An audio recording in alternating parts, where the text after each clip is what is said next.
ఓ ఇవ్వండి. నైట్ అన్నం మిగిలిపోయింది. మరి ఈరోజు సండే ఏం చేద్దాం? అందుకేనండి ఇవ్వండి, ఇలా పచ్చిమిరకాయలు, ఒక కోడిగుడ్డు, పచ్చిమిర్చి, అన్నం, ఉప్పు, కారం వేసి మన స్టైల్లో ఎగ్ రైస్ చేద్దాం. రండి చూసేద్దాం ఎలా చేస్తున్నాను. ఏముందండి, ముందుగా అందరిలాగే గ్యాస్ వెలిగించి గ్యాస్ మీద కడాయి పెట్టి నూనె పోసి అదిగోండి పచ్చిమిర్చి వేసాము. ఇప్పుడు వాటిని వేయిద్దాం. ఇంటికి గెంటి కావాలి కదండి, గెంటి తీసుకుందాం. ఇదిగోనండి కొంచెం నీళ్ళు పడినట్టున్నాయి, సౌండ్ వస్తున్నాయి.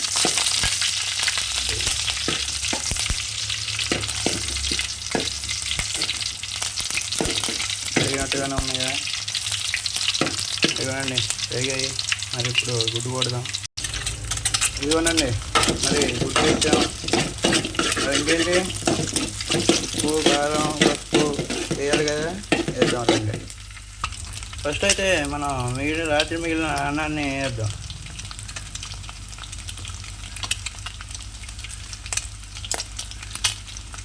ఇదిగోండి నైట్ మిగిలిపోయిన అన్నం వేసాం. ఇప్పుడు మరి ఉప్పు, తగినంత ఉప్పు, కారం, పసుపు వేద్దాం. ఇదిగోండి కావాల్సినంత ఉప్పు, కారం, పసుపు వేసుకున్నాం. ఇప్పుడు అన్నాన్ని ఈ విధంగా కలుపుకోవాలి. కలుపుకుందామండి.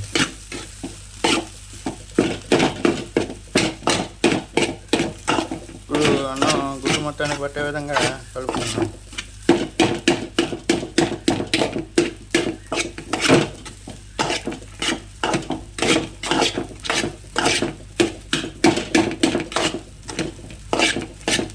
ఇదేనండి, ఇంతే మన బయట అయితే.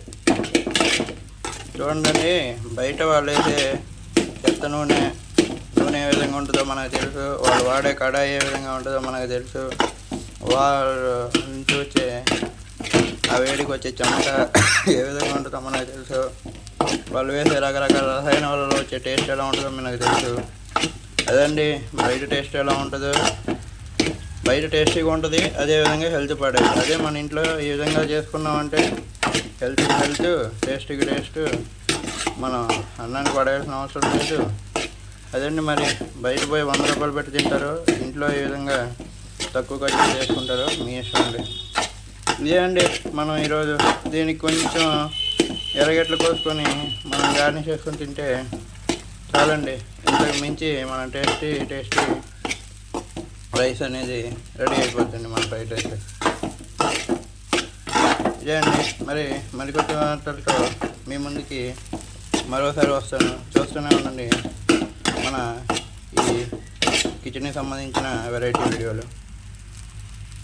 Stay tune.